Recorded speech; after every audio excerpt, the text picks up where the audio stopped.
Après 5 minutes d'introduction survoltée, Mad Max offre une de ses scènes les plus marquantes, la prière des Warboys devant l'hôtel des V8. Malgré son impact, il me semble que sa portée est souvent passée relativement sous les radars. La plupart des commentateurs se sont en effet arrêtés au fait qu'Immortan avait créé une religion pour asseoir son autorité, ce qui est vrai, mais fait rater de nombreuses subtilités présentes dans l'œuvre. Principalement silencieux sur son univers, le film cache en effet sa complexité majoritairement dans ses images et non ses dialogues, et cette vidéo mettra en évidence les représentations des religions et la façon dont elles sont utilisées dans le film, ainsi que les nombreux parallèles avec des cultes réels. Le culte du V8 apparaît pour la première fois après l'introduction. Alors qu'Immortan se prépare pour son discours, plusieurs jeunes Warboys s'inclinent et prient devant lui. C'est cependant une fois qu'il a pris la parole que le culte apparaît clairement. Non seulement tous les Warboys s'inclinent et prient devant lui, mais il crie également le nom du moteur. Au contraire, les miséreux l'applaudissent mais ne réalisent aucune prière. Il est assez clair qu'ils n'ont pas été endoctrinés et ne sont là que pour l'eau qu'Immortan va leur offrir, et non du fait d'une quelconque croyance. D'ailleurs, les bruits de foule dans cette séquence n'ont rien à voir avec ceux de la fin du film. On voit également pour la première fois un rituel important, l'insertion du volant. Si la séparation des véhicules et du volant est certainement une mesure de précaution prise par Immortan, elle permet également de mystifier les véhicules et le pouvoir des objets qu'Immortan donne aux Warboys. Elle pourrait être comparée à la bénédiction que recevaient les guerriers partant en croisade. Nous verrons plus loin que plusieurs autres rituels existent, certainement avec les mêmes objectifs. Enfin, le discours d'Immortan est une claire référence aux religions actuelles, qu'il utilise afin de se faire passer pour un prophète ou une divinité. Les choses avancent une fois qu'il s'est rendu compte de la fuite de Furiosa. C'est alors que se produit la scène emblématique de prière dans laquelle il y a énormément de choses à relever. En surface, elle montre les Warboys en plein rituel face à un hôtel composé de morceaux de véhicules sur lesquels sont posés des volants et ornés d'un énorme symbole qui est la version simplifiée du marquage d'Immortan. La première chose qui doit être soulignée est que contrairement à toutes les scènes que l'on a vues jusque-là, et à la plupart de celles que l'on verra ensuite, où l'orange est la couleur principale, soit du fait du soleil et du désert, soit du fait des flammes et des peaux, cette scène se déroule dans une pièce aux lumières douces et teintées de bleu. Ce changement radical, les faibles entrées de lumière, l'autel, mais aussi les bougies sur les murs, sont là pour que l'ambiance de cette scène évoque celle d'une église. On peut pousser la comparaison jusqu'à voir les captifs au sein des cages comme les tableaux ou les statues présentés au sein des édifices religieux. Le comportement des Warboys reste tout de même l'élément central de l'aspect religieux de cette scène. On a déjà vu le triangle réaliser les bras en l'air lors de la première scène, et si cela vous fait penser à la Sainte Trinité, ce n'est certainement pas dû au hasard, et vous verrez que cette idée est présente à travers de nombreux autres aspects du film. Ensuite, les doigts des croyants se croisent dans leurs gestes de prière, et si cela peut sembler anecdotique, ceux qui ont déjà vu un moteur de V8 verront le lien évident. Si certains éléments de cette religion peuvent sembler ubuesques, force est de reconnaître que d'autres ont été particulièrement réfléchis par Immortan, et ce geste de prière en est l'une des preuves. Viennent ensuite les paroles de ces prières. S'il ne fait aucun doute que l'on se trouve dans le cadre religieux, il existe une ambiguïté immense quant à la nature exacte de la divinité. Au premier abord, il semble que c'est le moteur V8 qui est honoré, d'autant plus que l'on entend régulièrement les Warboys crier V8, V8, V8. Pourtant, la séparation des phrases entre la reconnaissance d'une divinité et l'appel au V8 crée un premier doute. Mais surtout, c'est l'usage du déterminant masculin anglais him qui sème le doute. La référence claire au masculin plutôt que le choix de it, un déterminant neutre qui viserait des objets ou des entités, peut raisonnablement mener à penser qu'ils honorent davantage Immortan Joe que le V8. Après son discours où il se présentait au minimum comme un prophète, il semble désormais fort possible qu'il se présente comme une divinité auprès des Warboys. Peut-être qu'Immortan lui-même cultive cette ambiguïté, ce sur quoi nous reviendrons dans le chapitre qui lui sera consacré. Enfin, il est temps de revenir au symbole surplombant l'autel des volants. Cette version simplifiée ne détient pas les flammes, peut-être car cela était trop difficile à réaliser sur un ouvrage d'une telle taille, mais compense avec des flammes qui sortent du crâne. La première chose à laquelle cela m'a fait penser est tout simplement Jésus sur la croix, qui surplombe à ma connaissance tous les autels chrétiens. Avec le temps, c'est l'omniprésence de ce symbole qui m'a marqué. La falaise, la marque sur le cou de Furiosa, la ceinture d'Immortan, ainsi que le fer utilisé pour marquer, apparaissent tous dans les 7 premières minutes du film. Les significations que l'on peut donner à ce logo sont étonnamment nombreuses. Évidemment, Il représente tout d'abord un volant, mais peut également faire penser à une roue. En son sein se trouve un crâne qui accroît la comparaison à la croix chrétienne, avec un aspect humain tenu sur un objet. Ce crâne normalise également la mort au sein de ce culte, et notamment les conditions de celle-ci. Là où mourir à la bataille était grandiose pour les Vikings, pour les Warboys, il faut mourir au volant d'un véhicule. Quand ils vont mourir, les Warboys se peignent la bouche pour ressembler encore plus au symbole d'Immortan et se rapprocher du Valhalla. Enfin, sur les plus petits logos, on peut voir un feu se dégager. Il s'agit là certainement d'une double référence. Une première évidente avec leur représentation de l'essence qui brûle pour alimenter le moteur. Mais dans un second temps, on peut également penser à la vie des Warboys qui se consument rapidement, à la fois parce qu'ils ont une vie courte et en mauvaise santé, mais aussi parce qu'ils vont la sacrifier pour Immortan. Plus je m'y suis intéressé et plus j'ai trouvé que ce symbole détenait une signification importante, alors qu'au premier visionnage il peut juste donner l'impression d'être cool et en raccord avec le thème métal général. Si la voiture n'a aujourd'hui plus l'attrait et la valeur qui lui était conférée, dans le monde post-apocalyptique de Fury Road, elle est revenue au centre de l'échiquier. Sans elle, aucun trajet n'est possible et les échanges seraient encore plus faibles, alors que déjà considérablement restreints. C'est cette importance dans l'univers et le récit qui a fait que les véhicules ont coûté plusieurs millions de dollars à la production parce qu'ils ont tous été fabriqués pour le film. Les coûts ont notamment explosé parce que plusieurs des véhicules étaient extrêmement dangereux à conduire ou nécessitaient des ajustements coûteux pour être utilisés. Cette impraticabilité explique pourquoi seuls 15 ont fini par survivre au tournage. Si les véhicules semblent effectivement surréalistes au premier visionnage, c'est pour redonner un aspect mystique à la voiture et une observation approfondie de chacun d'eux montre que l'un est plus improbable que le précédent. Si le film ne pose aucun jugement direct sur la religion, le sous-texte est pourtant lui très présent, au point de se permettre d'évoluer tout au long du film quant à la valeur de la religion. Les premières scènes que nous venons d'étudier sont sans appel. Elles montrent les croyants comme des personnes accomplissant des rituels qui semblent dénués de sens parce que nous, en tant que spectateurs, savons que les moteurs V8 sont uniquement des moteurs. Le film semble insister sur le fait que les seuls croyants sont les Warboys d'Immortan Joe, un groupe d'hommes entraînés et endoctrinés pour lui obéir et le protéger à tout prix. Ceux-ci sont sélectionnés à un jeune âge parmi la population extérieure à la citadelle pour accomplir de nombreuses tâches et servir Immortan Joe. Dans une scène coupée du film, on voit en effet que les hordes de miséreux cherchent à faire monter leurs enfants dans la citadelle afin qu'ils aient une meilleure vie.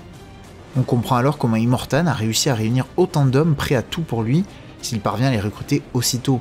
Il est alors très facile de les enrôler dans le culte du V8. Juste après la scène de traversée de la tempête, un élément qui peut sembler exister seulement afin d'éviter la fuite de Max et la fin du film au bout de 40 minutes, permet également de développer le culte du V8, le démarrage du rig de Furiosa. Même si elle n'est clairement pas ou plus une croyante, on la voit utiliser une séquence particulière afin de démarrer le véhicule. Il est tout à fait possible qu'en plus des volants à insérer pour les mettre en route, un code de démarrage soit attribué à chaque véhicule. Cela permet bien sûr de sécuriser leur usage afin d'éviter des tentatives de fuite, mais renforce également l'aspect rituel de la conduite, au centre du culte du V8.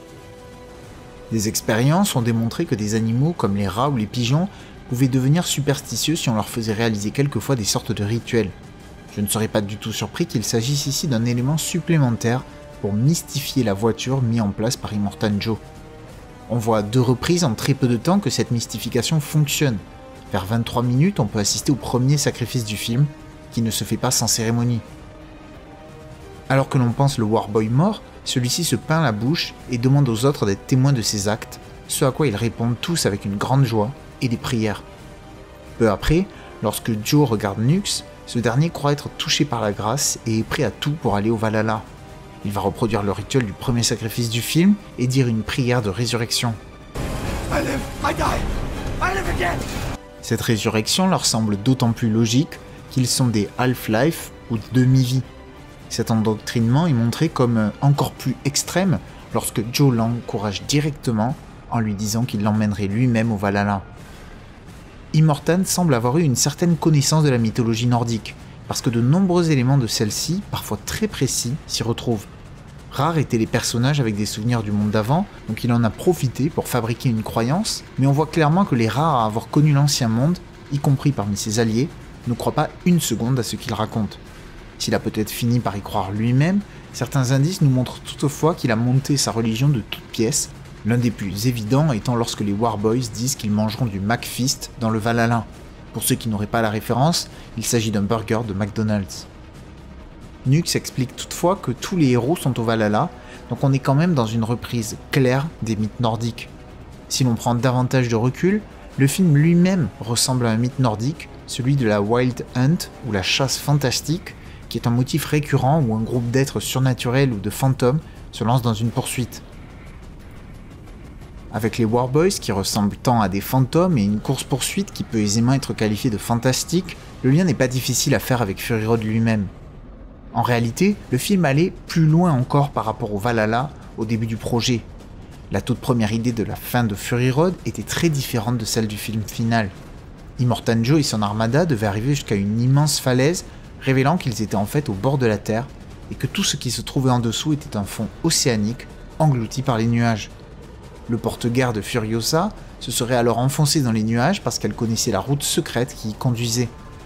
Dans le même temps, les Furies, le groupe de femmes isolées dans le désert, seraient descendus à bord de Vuvalini volants et auraient émergé des nuages. La bataille finale entre Immortan et les Furies aurait alors commencé. Le résultat de cette bataille est inconnu car cette idée a été abandonnée très tôt et remplacée par Furiosa qui fait demi-tour et revient vers la citadelle. Elle démontre toutefois que les références aux mythes nordiques ne sont pas du hasard. Il y a beaucoup de symboliques représentées à travers les Warboys. On en a déjà vu un peu et on en verra encore, mais je pense qu'il est ici important de s'intéresser à ce que les croyants reflètent de ce culte, notamment dans leur relation avec la culture nordique.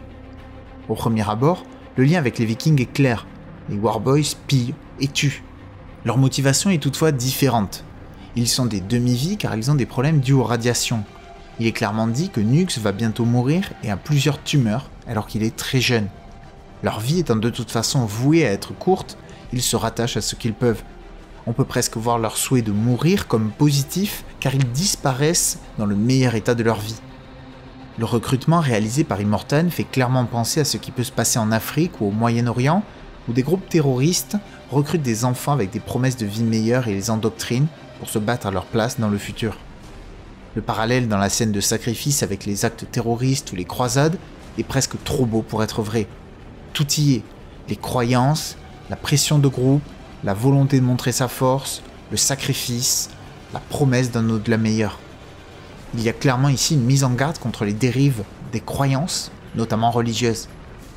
Si Miller a reconnu lui-même l'inspiration des Vikings pour les Warboys, il dit que les terroristes n'étaient pas dans son esprit, notamment parce que le film a été pensé en premier lieu avant 2001. Il a cependant dit que ce hasard démontrait l'aspect cyclique et répétitif de l'histoire humaine. Pour revenir au peuple nordique, on peut rapprocher les Warboys des berserkers qui ont existé et étaient des guerriers particulièrement forts. Ils apparaissent toutefois aussi dans la mythologie comme des guerriers fauves, qui entraient dans une fureur sacrée et servaient Odin. Il a longtemps été pensé que le terme provenait d'un mot norvégien signifiant poitrine nue, ce qui est potentiellement une inspiration pour les Warboys. La connaissance des mythes nordiques d'Immortan apparaît dans deux autres caractéristiques qui rejoignent les berserkers et les Warboys. Premièrement, les bouches scarifiées et cousues de certains Warboys semblent être en renvoi à Loki, à qui une telle mésaventure arrive dans plusieurs mythes. Ensuite, la peinture chromée dont ils s'aspergent fait certainement référence au fait que les berserkers étaient censés entrer dans une rage divine grâce à des potions. Une fois peints, les Warboys sont capables de tout. L'alignement d'autant de caractéristiques semble bien montrer une intention délibérée. Au sein de l'univers de Fury Road, Immortan Joe a cherché à emprunter à son bénéfice la figure divine d'Odin, lui permettant à la fois d'être dirigeant et divinité. Pour le détail, on peut noter que la transition après la scène où il affronte la vieille femme est formée par un cri d'Immortan Joe qui ressemble terriblement au vrombissement d'un moteur.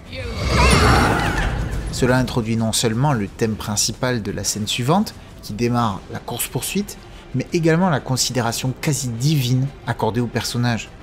Il a déjà été souligné qu'Immortan Joe utilisait le Valhalla pour convaincre les Warboys de mourir pour lui, ce qui était d'ailleurs certainement l'intérêt du Valhalla dans la culture nordique. Il fallait mourir au combat pour être honoré et rejoindre Odin de la même façon que Nux cherche à mourir en conduisant pour rejoindre Immortan. Le fait que la peinture chromée fasse penser à la poudre qu'Immortan induit sur son corps n'est certainement pas un hasard non plus, il y a ici certainement un objectif de rapprochement envers Immortan. Au contraire des Warboys qui le voient plein de vie, nous voyons la vérité. Son introduction le montre très affaibli et âgé. Qui sait toutefois s'il n'explique pas cette faiblesse par sa présence sur Terre qui limiterait ses capacités. Il s'agit d'ailleurs d'une des caractéristiques de nombreux cultes, la capacité à rationaliser des choses qui ne le sont pas. Après tout, une figure divine comme Jésus est bien morte, pourquoi Immortan ne pourrait pas faire croire que sa faiblesse est justement preuve de sa divinité? D'ailleurs, si j'ai souligné qu'il avait fabriqué un culte de toutes pièces, peut-être finit-il par y croire lui-même, car une scène le montre dans une position qui peut raisonnablement faire penser à une prière, ou peut-être prie-t-il à son ancienne divinité. Enfin, un autre détail qui passe presque inaperçu mais qui est pourtant crucial apparaît vers 26 minutes 30, la boussole d'Immortan Joe. Juste avant d'entrer dans la tempête de sable, sa boussole s'agite à cause de la tempête.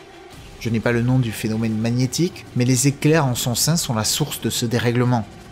Et il y a 2 points à relever ici. Le premier, c'est qu'Immortan Joe est rappelé à la réalité. Il a beau faire croire qu'il est un dieu, il ne l'est pas et ne peut s'opposer aux éléments. On voit d'ailleurs qu'il est particulièrement inquiet à ce moment-là, et il me semble que l'on n'est même pas sûr qu'il ait véritablement affronté la tempête, alors que son fils Rictus Erectus n'avait aucun doute qu'il pouvait la franchir. Il a séparé son armada et demandé à une partie de chasser le groupe, et à l'autre de ralentir. Le second point, et là c'est plus hypothétique et peut-être un simple hasard, mais les éclairs sont un élément particulièrement rattaché à la mythologie nordique grâce à Thor, et même si Odin dirige le Valhalla et non Thor, il y a un lien potentiel à faire. Alors qu'Immortan base sa religion sur les croyances nordiques, c'est l'élément central de cette religion qui vient attaquer la réalité de son culte, quand bien même il aurait fini par y croire lui-même. On a donc beaucoup parlé du culte du V8 depuis le début de cette vidéo, mais il existe une seconde religion dans le film, bien qu'elle soit nettement plus informelle, celle de la Green Place, pratiquée par les femmes d'Immortan sous l'influence de Furiosa. Et il y a de nombreux parallèles avec les Warboys. Elles obéissent et croient aveuglément en Furiosa parce qu'elles sont dans une situation dramatique. Même si elles sont en bonne santé physique, contrairement aux Warboys, le film implique très fortement qu'elles sont des esclaves sexuels. Elles n'hésitent pas, comme les Warboys, à mettre leur vie en danger, mais le font pour les autres et non pour obtenir une récompense. La différence majeure se trouve dans les buts de la personne qu'ils décident de suivre. Immortan cherche à exploiter les autres, là où Furiosa a pris un risque non seulement pour elle, mais également pour d'autres. Avant la fin du film, on voit une des femmes d'Immortan prier pour le groupe même si elle ne sait pas très bien vers qui elle prie. Cette prière est en opposition avec celle des Warboys qui cherchent uniquement leur salvation éternelle, alors qu'elle cherche l'aide pour son groupe. L'endroit vert dont parle Furiosa fait d'abord bien sûr penser à l'Éden, mais il existe un lieu dans la mythologie nordique qui est souvent décrit comme une prairie, Folkvangr. Il s'agit d'un lieu dirigé par la déesse Freya, équivalent au Valhalla, mais également ouvert à ceux morts avec valeur hors du combat et aux femmes. Même si la Green Place a disparu dans le monde de Fury Road, il reste une idée d'espoir, le groupe décidant de reprendre la citadelle pour justement créer un nouvel endroit vert. On peut imaginer que les 2 religions sont tout simplement une référence au changement climatique. Le culte du V8, qui représenterait l'impact environnemental de l'homme, aurait en effet vaincu l'endroit vert, que l'on peut envisager comme la Terre, en la rendant stérile et désolée. Dans le prochain point que je vais défendre, l'interprétation personnelle des mythes nordiques va être poussée assez loin, même si je me suis toujours basé sur les écrits de personnes plus qualifiées. Je pourrais comprendre qu'on puisse le voir autrement, et n'hésitez pas à donner votre avis là-dessus en commentaire. Commençons par ce qui est certain. Il n'y a pas de doute que le groupe de femmes qui vivent à l'extérieur de la citadelle, les Vuvalini, sont une représentation des Valkyries. J'avais plus de mal à voir les femmes de Joe sous le même angle. Déjà parce que le rôle était occupé par les Vuvalini, et que l'une d'entre elles portait carrément le nom de Valkyrie. Ensuite, la dichotomie entre les 2 groupes était flagrante. Le premier, composé de guerrières qui paraissent âgées voire très âgées, alors que le second fait apparaître des femmes très jeunes qui ne semblent pas vivre dans un monde post-apocalyptique. Furiosa faisait lieu de lien entre les deux, mais ne permettait certainement pas de les fusionner, et j'avais du mal à voir le rôle qu'elle pouvait représenter au sein de ce groupe. Avec le temps, les 2 premiers points me semblent être des conséquences inévitables du thème plus général du film sur la relation entre hommes et femmes et l'incapacité de survivre l'un sans l'autre. Le traité nécessiterait une vidéo entière, donc on ne se concentrera pas plus dessus, mais on en a déjà souligné plusieurs fois la présence, et il a forcément un impact sur les autres thèmes. J'avais donc au départ du mal à l'idée de comparer les femmes de Joe aux Valkyries, Mais avec le temps, le parallèle me paraît de plus en plus valide. Elles peuvent sembler passives à un premier visionnage tant l'action est continue et concentrée autour de Max, Furiosa et Nux. Mais en faisant attention, on remarque qu'elles sont de plus en plus impliquées au fur et à mesure du film. Une fois acceptées parmi les Vuvalini, un indice de plus permettant de les voir comme des Valkyries, elles prennent une part intégrale au combat final. Le fait qu'il y ait 11 femmes me semble également être une référence. Les Valkyries sont censées être très nombreuses. Prendre la peine d'avoir autant de personnages à suivre dans un affrontement n'est certainement pas un hasard. Il restait toutefois le problème de ce qu'était censé représenter Furiosa. À mi-chemin entre les deux groupes, jamais vraiment dans un, et toujours dans un certain décalage, même une fois la fusion des groupes réalisée. L'illumination m'est venue d'un média complètement différent. C'est avec le jeu God of War de 2018 que cette question a fini par se résoudre. Dedans, il existe une reine des Valkyries, ce qui s'est avéré une invention totale, mais je suis allé chercher dans ce sens. Furiosa était au-dessus du groupe et le dirigeait. Peut-être s'agissait-il alors de la femme d'Odin, Frigg. Il me semblait quand même peu logique de représenter l'opposition entre Furiosa et Joe à travers ce couple de dieux. Quand bien même ceux-ci s'opposaient parfois, on n'était quand même pas dans la même situation que les personnages du film. C'est en recherchant davantage sur sa femme que j'ai découvert l'ampleur de la confusion que la culture populaire avait créée en confondant deux déesses, Frigg et Freya dont j'ai parlé plus tôt, car elles commandaient le Folkvangr. L'un des exemples les plus clairs est Marvel, qui l'appelle à tort Freya dans ses comics, et a coupé la poire en deux dans les films en l'appelant Frigga, ce qui est absolument incompréhensible. Cette difficulté n'est toutefois pas apparue sans raison. D'abord, il existait plusieurs prononciations en fonction des différents peuples anglo-saxons. Ensuite, la mythologie est parfois aussi difficile à appréhender. Od, le mari de Freya, est soupçonné d'être en réalité Odin, puisqu'il disparaît après leur mariage. Cette confusion est encore plus alimentée dans certains anciens textes de la mythologie nordique, où une grande déesse existait, représentée par trois déesses, Freya, Frigg et Skadi. Enfin, il faut aussi soulever que certaines de leurs caractéristiques étaient particulièrement proches, notamment le fait qu'elles étaient toutes les deux des déesses de la beauté. Ce sont tous ces éléments qui ont fait que les deux premières ont souvent été interchangées dans la culture populaire, alors que leur rôle et leurs relations étaient différents. Cette clarification faite, il était donc possible de voir la représentation de l'opposition entre Furiosa et Joe à travers Odin et Freya, car ils n'étaient pas des époux. Mais le véritable moment où tout m'a semblé plus clair est lorsque j'ai découvert que Freya était une déesse guerrière et qu'elle était parfois même représentée comme la déesse ou la chef des Valkyries. Furiosa en remplit alors tous les critères. Elle détient à la fois la beauté et la combativité de Freya, mais est en plus amenée à diriger un groupe de femmes guerrières dont la ressemblance avec les Valkyries a déjà été démontrée. C'est donc à une opposition divine que l'on assiste dans Fury Road, et il fallait bien une déesse guerrière pour arriver à battre Odin, puisque Furiosa tue Immortan Joe. La chronologie de la saga Mad Max est très vague, notamment quant à son héros, en partie par facilité, mais également en partie pour offrir à celui-ci un aspect mythique, voire quasi divin du sauveur traversant le désert dévasté. Cela fait penser à la façon que des dieux, notamment Zeus et Odin, avaient de se déguiser parmi les humains afin d'accomplir une tâche. Mais une figure commune à toutes les principales religions reflète à mon sens davantage le rôle de Max, la figure du prophète. Immortan Joe cherche à se faire passer pour un, et on pourrait penser que Furiosa peut en représenter un également, puisqu'elle ramène Joe mort et va ouvrir et guider la citadelle. Pourtant, le fait qu'elle reste souligne justement davantage son aspect humain, contrairement à Max.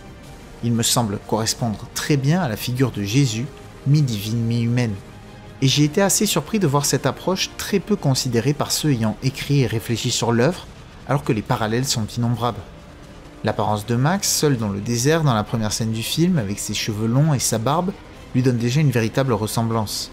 On le découvre lorsqu'il mange le lézard. Je n'irai pas jusqu'à assurer qu'il y a un lien avec Nahash, le serpent qui a convaincu Ève de goûter la pomme, mais ça ne me paraît pas si farfelu, surtout que le serpent a été condamné à manger de la poussière après cet acte, poussière qui est omniprésente dans le film. Mais ce ne sont pas à mon sens les seules similitudes. Juste après cette scène, il est capturé par la civilisation majeure de la région qui le traîne enchaîné puis lui flagelle le dos. La flagellation consistait à lacérer avec un fouet lesté d'os ou de métaux. Elle est ici d'un autre type avec le tatouage et la marque au fer. J'ai d'ailleurs vu certains dire que parmi les tatouages était écrit 12 045 jours, ce qui équivaut à la vie du Christ, mais j'ai été incapable de le retrouver. Si ces faits précédents ne vous font pas suffisamment penser aux événements de la Passion du Christ où celui-ci a été crucifié, j'ai encore plus flagrant. Max est littéralement crucifié et vidé de son sang. Non seulement Nux, mais également Furiosa seront sauvés par le sang de Max, qui est sans surprise un donneur universel. Passé cette crucifixion et la tempête, une résurrection est opérée lorsque Max ressort du sable. Avec les images, il est difficile de ne pas voir dans Max une représentation de Jésus. On peut même y ajouter les scènes où il prend une flèche dans la main, comme des clous, même si cela est nettement moins clair. Jésus serait resté peu de temps sur Terre après sa résurrection, ce qui correspond à Max qui disparaît à la fin du film après une présence de quelques jours tout au plus. Il a toutefois eu l'occasion de guider dans la bonne direction le groupe de fuyards, mais aussi de faire plusieurs sacrifices. Ironiquement, les Warboys pourraient également voir Max comme un prophète, puisque celui-ci arrive avec un moteur V8 qui se trouve au centre de leur culte. Il note d'ailleurs cette information avec un tatouage sur son dos, ce qui n'est pas anodin, en plus de dire que son sang est de haut octane, ce qui correspond à l'essence qu'utilisaient les moteurs V8. Le mot n'a visiblement pas été passé au Bullet Farmer, qui semble se prendre pour un cavalier de l'apocalypse après avoir perdu la vision, mais ne comprend pas qui il a en face de lui. Avant de conclure, cette scène nous permet de faire un dernier détour par la mythologie nordique, dont l'un des thèmes récurrents est de voir des personnages sacrifier quelque chose, sacrifice qui les pénalisera dans l'usage de ce qu'ils auront obtenu en échange. Tyr est un dieu de la guerre particulier en cela qu'il devait la prévenir. Il sacrifia sa main afin de convaincre le loup Fenrir de se laisser capturer, afin d'empêcher le Ragnarok, la fin du monde. Sans elle, il ne peut toutefois plus serrer des mains pour donner son accord. Freyr est un dieu de la fertilité qui a abandonné par amour son épée, qui représentait métaphoriquement son pénis. C'est cette perte qui l'empêchera d'ailleurs de survivre au Ragnarok. Le sacrifice le plus connu est toutefois certainement celui d'Odin, qui offra son œil en échange de davantage de connaissances et de sagesse. Au cours du film, les divers antagonistes suivent ce thème nordique, que je présenterai ici de la perte la plus pratique à la plus symbolique. Le chef du moulin à balles perd ses yeux alors que c'est ce dont il a le plus besoin pour tirer. Le manche-personne, qui dirige la station essence, a perdu sa capacité à se déplacer alors qu'il vit de l'essence qui permet de se déplacer rapidement. Enfin, Immortan Joe doit porter un masque pour des raisons que l'on ne connaît pas, mais certainement un mélange entre la volonté d'inspirer la crainte et celle de cacher ou de protéger le bas de son visage, qu'on ne voit pas mais qui a certainement un problème. Ce sacrifice est significatif car son pouvoir vient de sa parole à travers les ordres qu'il donne.